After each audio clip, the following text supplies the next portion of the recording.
Hi, this is Taylor Garcia, and this is our Module 12 data protocol. So, here is a brief kind of overview of my data protocol that I've created or designed. So, step one, starting at the top, will be data review. Then it will go around to data sort, kind of grouping similar kids, and I'll go more in depth what each of these things are as I progress through the video. The next step would be creating instructional groups for students and for teachers to use to best meet the needs of all students. And then the final step is to track progress and then adjust as needed. And then that cycle will continue. So my protocol is in a cyclical manner. So this is what my graphic organizer looks like. This is really just a place for people who use it to brainstorm and kind of put their ideas. So step one is the data review. So some questions that people using this might want to consider are: what is the data truly evaluating? So what is the data able to tell us? What is it not telling us? Do we notice any trends in the data, or is there specific areas where maybe the data is a little lower or a little higher?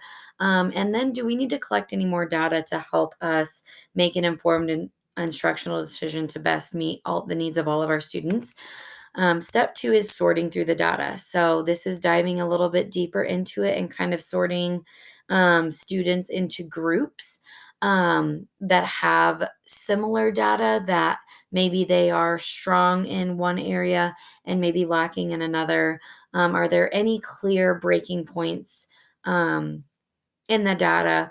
So if you have a whole slew of data, is it like, okay, this is like kind of my top group, and then, oh, this is where the cutoff is. There's a big gap here. This is where the next group would be. Um, and then what components of the data are we going to use to group these students? So if we're making specific groups for a specific skill set or a specific area, maybe using a specific, making sure you're using the correct specific data to help kind of sort those students. Step three is creating instructional groups. So lots of things to consider when you're getting into step three and step four. So some of the things that I thought that people might question or kind of look into are: what are areas of strengths that they might have? What are areas for improvement? Because that would be a good gauge of where do we need to start with these kids? What resources do we need to be putting together for them? What instruction are we going to use? Kind of like I said, using their strengths and areas of improvement for selecting what is going to be used next. Um, and then, what staff members are we going to have available during this time, and where are they going to, what spaces are they going to occupy? How long are the groups going to be in place for? If it's a tier three instructional group, that group might need to be limited in size to make sure that it's truly meaningful for all the kids.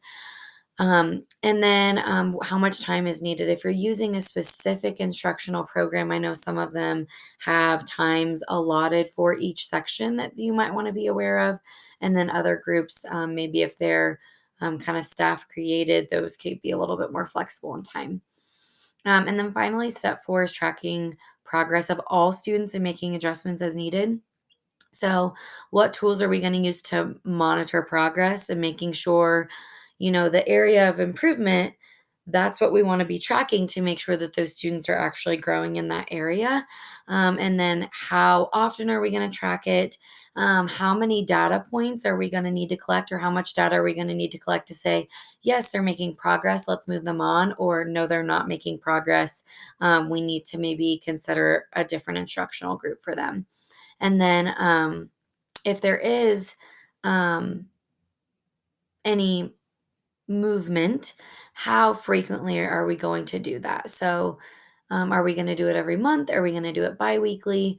And then once the groups are kind of shifting, some groups might maybe go away because students don't need that anymore, or you start to realize a new need for the students. So that is my data protocol. And again, this could be used for any type of instructional area to help meet the needs of all students. Thanks for watching.